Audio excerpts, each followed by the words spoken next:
এই দুইটা পাপে যারা আসক্ত হয়ে আছে তারা তওবা করে ফিরে আসলে পরেও সারা জীবন তাদেরকে এটা সাফার করতে হবে। কথা বুঝতে পারছেন না? তওবা করে ফিরে এসেছেন মনে করেন, তারপরেও আপনাকে সারা জীবন এই পাপের ফলটা ভোগ করতে হবে। এক, মাদকদ্রব্য দীর্ঘদিন সেবন করেছেন, তওবা করেছেন, ফিরে এসেছেন, আল্লাহ হয়তো মাফ করে দিয়েছেন, আল্লাহ পাক মাফ করে দিয়েছেন, বাট আপনি আপনার দেহের যে ক্ষতিটা করে ফেলেছেন এটা পোষাতে পারবেন না। এক নাম্বার। দুই, তখন আপনি যদি বিয়ে করেন আপনি স্ত্রীকে সন্তুষ্ট করতে পারবেন না। হ্যাঁ। দুই নাম্বার হচ্ছে এই যে গোপনে যুবকরা যে পাপটা করে, মাস্টারবেশন, যেটাকে আমরা বলি হস্তমৈথুন, এই পাপ যেসব যুবকরা করছে বা করে, এবং অ্যাভেলেবেল এই পাপটা সবাই করে, কারণ এখন পর্নের যুগ, পর্ন দেখলে তো আর কোনো উপায় নাই, তখন তো এই পথেই যেতে হচ্ছে, নিজের উপরে নিজেকে জুলুম করতে হচ্ছে।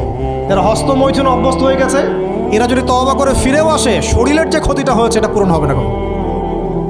দেখেন আমার মতো বয়সে, আমার চেয়ে প্রায় 10 বছর বয়স আগেই তারেক বিন জিয়াদ স্পেন জয় করেছিল। আমার যে বয়স এখন চলছে 30 পার হয়ে গেছে, এর চেয়ে আরও প্রায় 10 বছর আগে মুহাম্মদ বিন কাসিম এই সিন্ধু জয় করেছিল। এখন যে ইসলাম আপনি ভোগ করছেন এটা তাদের ফল, তাদের এই জিহাদের ফল। তো এখন আমাদের এই যে 20 বছর 30 বছরের যুব সমাজের দিকে তাকায় দেখেন, একবার তাকায় দেখেন, চেহারাগুলো একটু দেখেন, চেহারা দেখেন, এক একটা চেহারা দেখেন, চেহারায় নূর নাই, নষ্ট হয়ে গেছে, নামাজ নাই, চোখগুলো বসে যাচ্ছে, কারণ সারা রাত জেগে থাকছে, ওই যে টিকটক টিকটক টিকটক সারা রাত, হ্যাঁ সারা রাত ফোনে, সারা রাত গল্পগুজব। রাত্রেবেলা দেখবেন, রাত্রেবেলা শহর যেন জীবিত হচ্ছে, রাত্রেবেলা ক্যারাম খেলে, রাত্রে লুডো খেলে, রাত্রে এটা করে, রাত্রে সে, সারাদিন ঘুম, সারাটা দিন ঘুম। আপনি কি জানেন সারা রাত কে জেগে থাকে, সারাদিন কে, সারা রাত কে ঘুমায় আর সারা দিন কে জেগে থাকে? সারা রাত জেগে থাকে কুকুর এবং সারাদিন ঘুমায় কুকুর। আর দেখবেন আপনি বিড়ালকে দেখবেন, ও কিন্তু রাত্রে ঘুম এবং দিনের বেলা সে অ্যাক্টিভ। পাখিকে দেখবেন, পাখি সন্ধ্যা হলো একদম ঘরে, যেই সূর্য ডুববে পাখি একদম ঘরে, দেখেন না, পাখি ঘরে। আর যেই ফজর হবে পাখি বের হয়ে গেল। আর আল্লাহ রাসূল সাল্লাল্লাহু আলাইহি ওয়াসাল্লাম হয়তো বা এই কারণেই, আল্লাহ ভালো জানেন, তিনি বলেছেন এমন কিছু মানুষ জান্নাতে যাবে যাদের মনটা হবে পাখির মতো। দেখেন পাখি কি করে, একদম সন্ধ্যা হলো ঘরে ঢুকে গেল, যেই ফজর হবে একদম ফজরের আগে আগে সে বের হয়ে গেল। তো পাখির মতো হওয়ার চেষ্টা করে, পাখির মতো লাইফস্টাইলে আসে এবং সে সারাদিন পরিশ্রম করে রিজিকের জন্য, করে না? আল্লাহ পাক পাখিকে রিজিক দেন কি চাকরির মধ্য দিয়ে না ব্যবসার মধ্য দিয়ে? কীভাবে সে রিজিক পায়? তাওয়াক্কুল, তাওয়াক্কুল, আল্লাহর প্রতি তাওয়াক্কুল। আর তাওয়াক্কুল করে কি সে ঘরে বসে থাকে না রিজিক সার্চ করে, রিজিক তালাশ করে? আপনিও রিজিক তালাশ করেন, আল্লাহ পাক রিজিক দিবে ইনশাআল্লাহ। প্রিয় যুবক ভাইরা, আল্লাহর ওয়াস্তে তওবা করেন। যারা যারা মাদকদ্রব্যের সাথে সংশ্লিষ্ট আছেন বা থাকার সম্ভাবনাও ছিল, এর ধার কাছেও যাবেন না, ওয়াদা করছেন তো? এবং গোপন পাপে লিপ্ত হবেন না, গোপন পাপে লিপ্ত হবেন না। আপনি যৌবনকে ধরে রাখেন, ইনশাল্লাহ দেখবেন আপনি সারা জীবন এনজয় করতে পারবেন। কিন্তু যদি এখন নিজেকে শেষ করে ফেলেন, এখন নিজেকে শেষ করে ফেললে আপনি বিয়ে করলে পরেও দেখবেন আপনি পস্তাচ্ছেন। ওই যে কলিকাতা হারবালে যেতে হবে, তখন মডার্ন হারবালে দৌড় দিতে হবে। আর সব হারবাল টারবাল খেয়ে লাভ হয় না। কারণ কি? কারণ আল্লাহ প্রদত্ত যে নেয়ামত সেটা আপনি নষ্ট করে ফেলেছেন, এখন এইটা আর আপনি ক্ষতিপূরণ দিতে পারবেন। অতএব জীবনটাকে সিরিয়াসলি নেন। মুসলিম তরুণ যুবকদেরকে উদ্দেশ্যে বলছি যে আপনারা কায়িক পরিশ্রম করেন, কায়িক পরিশ্রম করেন, 5 ওয়াক্ত সালাতটা আল্লাহর ওয়াস্তে নামাজে মসজিদে এসে পড়েন। বেশি কিছু করতে বলছি না ভাই, আমার কথা শোনেন, বেশি কিছু করতে বলছি না। আল্লাহর ওয়াস্তে 5 ওয়াক্ত নামাজটা মসজিদে পড়েন, পারবেন না? আচ্ছা, ডেইলি 10টা পৃষ্ঠা করে কোরআন তেলাওয়াত করেন, পারবেন? আল্লাহ তৌফিক দান করুন। ডেইলি 2-4 টাকা করে সদকা করেন, পারবেন? আচ্ছা, প্রত্যেক দিন কিছু দাওয়াতি কাজ করেন, আমর বিল মারুফ, সৎ কাজের আদেশ করবেন, নাহি আনিল মুনকার, অসৎ কাজে নিষেধ করবেন। পারা যাবে ইনশাআল্লাহ। আপনি হালাল রিজিকের একটা সন্ধান খোঁজার চেষ্টা করেন, পারবেন ইনশাআল্লাহ। পড়াশোনায় নিজেকে ব্যস্ত রাখেন, লেখাপড়ায় নিজেকে ব্যস্ত রাখেন। যদি এর পাশে আপনি সময় পান, আমি বলবো আপনি খেলাধুলা করেন। যদি সময় কিছু বের করতে পারেন, কায়িক কিছু পরিশ্রম করেন, প্রয়োজনে কিছু কসরত করেন, জিম করেন, খেলাধুলা করেন। তারপরেও পড়নে যায় না, তারপরেও গার্লফ্রেন্ডের পিছনে সময় নষ্ট করেন না, তারপরেও যে টিকটক, ফেসবুক, ইউটিউব নিয়ে পড়ে থাকেন, ওগুলোর চেয়ে খেলাধুলা করা অনেক ভালো আছে। অ্যাটলিস্ট আপনি ফিজিক্যালি ফিট থাকবেন। অনেকে বলতে পারে যে এটা না করলে হয়, এটা বাজে কাজ, সময় নষ্ট। আমি মনে করি এখনকার যুবকরা যেসব পথে সময় নষ্ট করছে এর চাইতে অ্যাটলিস্ট খেলাধুলা করলে ভালো ছিল। একটা সময় ছিল না, আজকে থেকে 10 বছর আগে প্রচুর খেলা হতো না? ক্রিকেট হতো, ফুটবল হতো, এই ব্যাডমিন্টন হতো শীতকালে, তাই না? খেলার লিপ্ত থাকলে কিন্তু আমাদের মধ্যে একটা হৃদ্যতা, একটা বন্ড তৈরি হতো, একটা বন্ড। আমরা অনেক টুর্নামেন্ট খেলতাম না? এখন দেখবেন কিচ্ছু নাই, সব বন্ধ, খালি ফোন, সারাদিন কি ফোন। এটা আরও কি ডেঞ্জারাস না? এভাবে তাদের ফিজিক্যাল বডিটা নষ্ট হচ্ছে, মেন্টাল স্ট্রেংথটাও নষ্ট হচ্ছে। এর চেয়ে বরং তারা যদি কোনো কসরত করে এটা অনেক ভালো হবে, এটা আমার মত। এটা আমি কোরআন সুন্নাহ থেকে কোনো কথা বলছি না, আল্লাহ পাক বোঝার তৌফিক দেখ। শেষ কথা হলো যে আইয়ামে জাহিলিয়াতের আরেকটা নির্মম বর্বরতা ছিল হচ্ছে গোত্রীয় দ্বন্দ্ব। কি ছিল? গোত্রীয় দ্বন্দ্ব। এটাই দিয়ে আমি শেষ করছি। সেটা হলো কেমন গোত্রীয় দ্বন্দ্ব? মনে করেন একটা গোত্রের নাম বনু তামিম, একটার নাম বনু হানিফা, একটার নাম হচ্ছে বনু কোরাইজা, একটার নাম হচ্ছে মনে করেন বনু মাখজুম, আরেকটা হচ্ছে বনু আদি। এরকম অনেক গোত্র ছিল।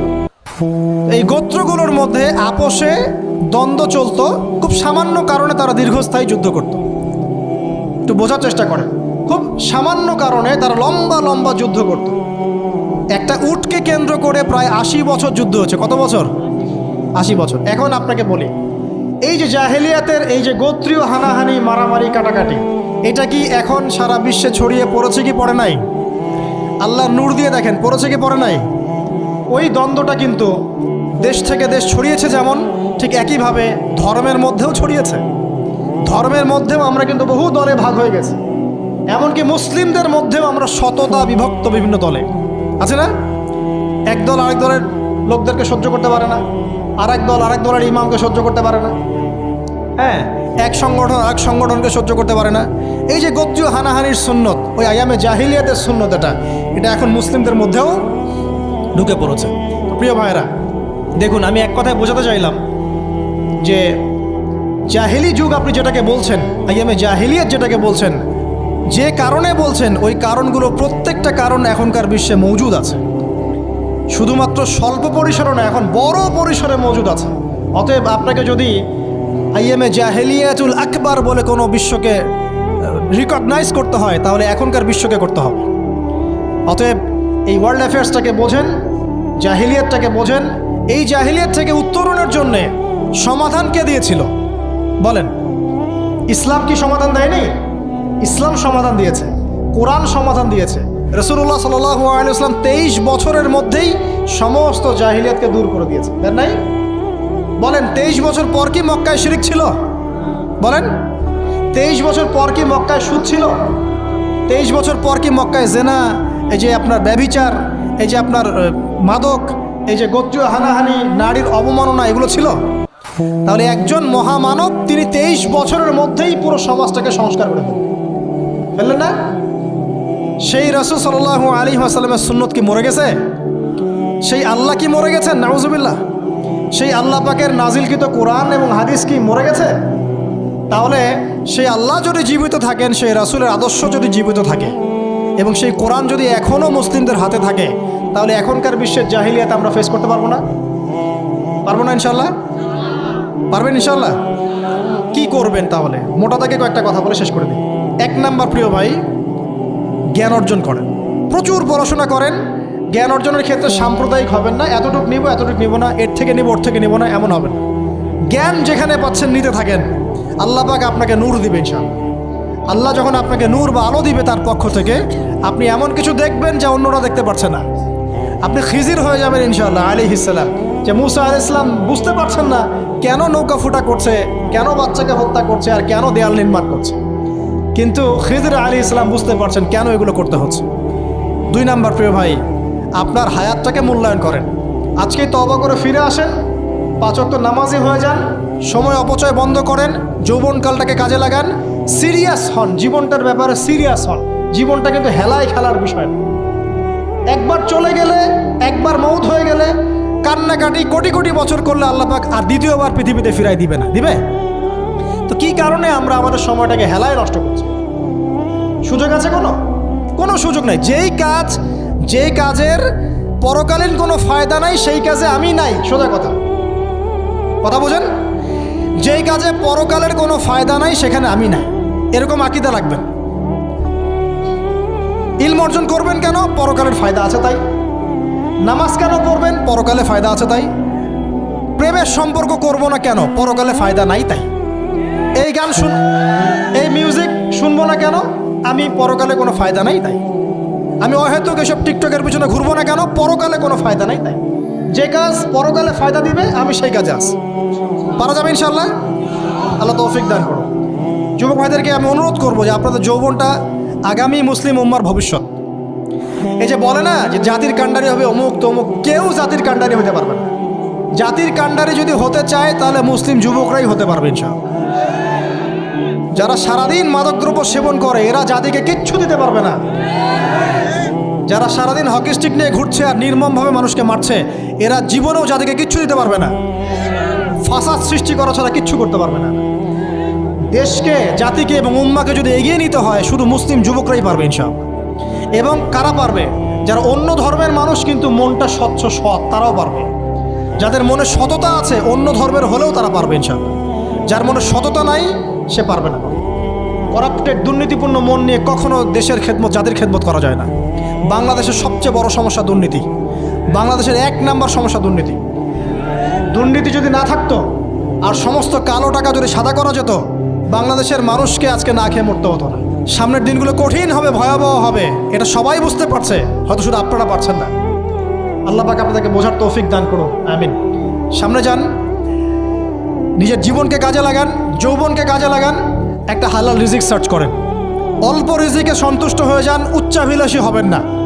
উচ্চাভিলাষী হওয়ার দরকার নাই, যতটুকু আসছে আলহামদুলিল্লাহ, এটুকুর মধ্যেই সন্তুষ্ট থাকেন, পারবেন ইনশাআল্লাহ। সামনে যাবেন, আদর্শ পরিবার গড়বেন। পরিবারের মধ্যে ইসলাম থাকবে। পরিবারের পিতা হবে ইব্রাহিম, পরিবার সন্তান হবে ইসমাইল, পরিবারের স্ত্রী হবে হাজারা অথবা সারা আলাইহিস সালাম। দিনদার ছেলে নাই, বিয়ে নাই। দিনদার মেয়ে নাই, বিয়ে নাই। ওই যেটা আপনি মনে করছেন রূপ সৌন্দর্য হাবিজাবি, কিচ্ছু থাকবে না ভাই, কিচ্ছু থাকবে না। 1 বছর 2 বছর পরে সব শেষ। দিনদার স্ত্রী পাবেন, চোখ বন্ধ করে বিয়ে করে ফেলবেন। আর দিনদার স্বামী পাবেন, বিয়ে করে ফেলবেন। আমার স্বামী কত বড় ব্যাংকের চাকরি করে, কত বড় ডিগ্রি, কত বড় সার্টিফিকেট, এটা পরের ইস্যু। আগের ইস্যু হচ্ছে আমার স্বামী নামাজ পড়ে কিনা, এই লোক আমার স্বামী হতে যাচ্ছে, এর দাঁড়িয়ে আছে কিনা, ইসলাম পালন করে কিনা, ইসলামের প্রতি ভালো ধারণা আছে কিনা, সে আমাকে পর্দায় রাখবে কিনা, এগুলো বড় জিনিস। পরিবার গড়ব ইসলামিক ভিত্তিতে। ইসলাম নাই, পরিবার নাই। এমনকি পরিবার গড়ার পরেও যদি দেখেন যে পরিবারের সদস্যদেরকে বোঝাতে বোঝাতে আপনি ক্লান্ত হয়ে যাচ্ছেন, পরিবারের সদস্যদেরকে দিন বোঝাতে আপনি ক্লান্ত, কিছুতেই দিন বুঝতে চায় না, আপনি আসহাবুল কাহাফ হয়ে যান, তাও ভাব। বুঝেন নাই? আপনি নিজের চটকায় তেল দেন, ওটা বাদ দেন, ওর কবরের হিসাব ওর উপর ছেড়ে দেন, আপনি ইব্রাহিম হয়ে যান, আপনি আসহাবুল কাহাফ হয়ে যান, তাও ভাব। ইসলাম নিয়ে কোনো কম্প্রোমাইজ নাই। পরিবারের সদস্যরাও যদি আল্লাহর পথে চলার ক্ষেত্রে প্রতিবন্ধকতা সৃষ্টি করে, বাদ দিয়ে দেন, দরকার নেই। আল্লাহর জমিন প্রশস্ত, আল্লাহর জমিন প্রশস্ত, আল্লাহর রিজিক প্রশস্ত ইনশাআল্লাহ।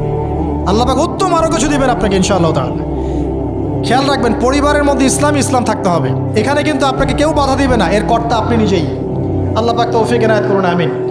পাশাপাশি সৎ কাজের আদেশ করেন, অসৎ কাজে নিষেধ করেন। মুসলিম উম্মার মধ্যে ঐক্যের চেষ্টা করেন, বিভক্তি সৃষ্টি করবেন না। সবার মধ্যে ভালো জিনিস আছে, নিয়ে নেন, খারাপগুলো ছেড়ে দেন। এমন কোনো সংগঠন বা দল বা জামা নাই যার 100%ই পরিশুদ্ধ, এমনটা কোনো নেই, কোথাও নেই। সবার মধ্যেই কিছু না কিছু ভুল থাকবেই, কিছু না কিছু ফল্ট থাকবেই। ওই ফল্টগুলোকে নিয়ে যদি আপনি পড়ে থাকেন আর কাদা ছড়াছড়ি করতে থাকেন, কাজ হবে না। এখন এই যুগটা সেই যুগ না। এটা কি সাহাবীদের যুগ যে চুল ছেঁড়া বিশ্লেষণ করতে হবে? এখন কি খেলাফা কায়েম আছে? সাহাবীদের যুগে খেলাফা কায়েম আছে, ইসলামিক অর্থনীতি কায়েম আছে, ইসলামিক রুলিংস চলছে। তখন সূক্ষ্ম বিষয় নিয়ে সাহাবীরা একে অপরের সাথে কনফ্লিক্টে যাচ্ছে, মত পার্থক্য হচ্ছে। এখন তো কিছুই নাই, এখন আপনি ওই ছোটোখাটো বিষয় নিয়ে পড়ে আছেন, বড় বিষয়টি তো খোঁজ নাই এখন। আল্লাহ পাক আমাদেরকে বোঝার তৌফিক এনায়েত করুন, আমিন। সামনে এগিয়ে যাবেন এবং দিনের জন্য কিছু করার চেষ্টা করবেন। আপনার জান, আপনার মাল, আপনার সময় শ্রম দিয়ে ইসলামের জন্য কিছু করে যাওয়ার চেষ্টা করেন। কিছু না পারেন, একটা এতিমখানা করেন, একটা মাদ্রাসা করেন, একটা মসজিদ করেন, ঠিক আছে, একটা সামাজিক সংগঠন করেন, একটা কি বলবো, আপনি যদি পলিটিক্সও করেন, কোনো সমস্যা নাই, কিন্তু এটাকে ভালোর দিকে নিয়ে আসেন, ন্যায়ের দিকে নিয়ে আসেন, দুর্নীতি অন্যায় বাদ দেন। অন্যের ক্ষতি করা বাদ দেন, অন্যের গীবত তোহমতের সংস্কৃতি বাদ দেন, ভালো কিছু করেন, সামাজিক কাজ করেন, মানবতার কাজ করেন। আপনি যদি লিখতে পারেন লিখেন, বলতে পারলে বলেন। আপনি কিচ্ছু করতে পারেন না, অ্যাটলিস্ট আপনি ইসলামপন্থীদেরকে সাপোর্ট দেন, আপনার সম্পদ দিয়ে, আপনার অর্থ দিয়ে সাপোর্ট করেন। কিচ্ছু করতে পারছেন না, কিছুই করার ক্ষমতা নাই, নিজেকে নিয়ে ব্যস্ত থাকেন, আগুন উস্কে দিয়েন না। মনে করেন আপনার কিছু করারই ক্ষমতা নাই, কোনো যোগ্যতা নাই, ঠিক আছে, আপনি চুপ থাকেন, অ্যাটলিস্ট আপনি আগুন উস্কে দিয়েন না, নিজেকে নিয়ে ব্যস্ত থাকেন, আপনি আপনার কাজ করেন। আল্লাহ পাক আমাদের সবাইকে দিনের জন্য কিছু করার তৌফিক দান করুন। আর সবশেষ কথা হচ্ছে যে বর্তমান অর্থনীতি, সমাজনীতি, বিশ্ব ওয়ার্ল্ড পলিটিক্স এগুলো খুব ভালো করে পড়াশোনা করবেন, করে কোরআন সুন্নাহর সাথে মেলাবেন, আখিরুজ্জামানের হাদিস এবং আয়াতগুলোকে স্টাডি করেন, সমসাময়িক প্রেক্ষাপটের সাথে এই পরিস্থিতিগুলো মেলানোর চেষ্টা করেন, দেখবেন আপনার চোখ আল্লাহ খুলে দেবে ইনশাআল্লাহ। এবং ইনশাআল্লাহ আজ্জা ওয়া জাল আপনি এমন কিছু সলিউশন যাদের সামনে উপস্থাপন করতে পারবেন যেটা আর 10 জন পারছে না ইনশাআল্লাহ। সর্বপ্রথম কথা, ব্যক্তিকে পরিশুদ্ধ করি, আত্মশুদ্ধি অর্জন করি, আল্লাহর হুকুম আহকামগুলো পালন করি, পরিবার গঠন করে হালাল রিজিক সার্চ করি, এরপরে আমি দিনের জন্য কিছু করার চেষ্টা করি। যদি আল্লাহ পাক আমাকে আরও বেশি যোগ্যতা দেন তখন আরও বড় পরিসরে দিনের খেদমত করার তৌফিক আল্লাহর পক্ষ থেকে চেয়ে নেই, আল্লাহ পাক কবুল করবেন ইনশাআল্লাহু আজ্জা ওয়া জাল।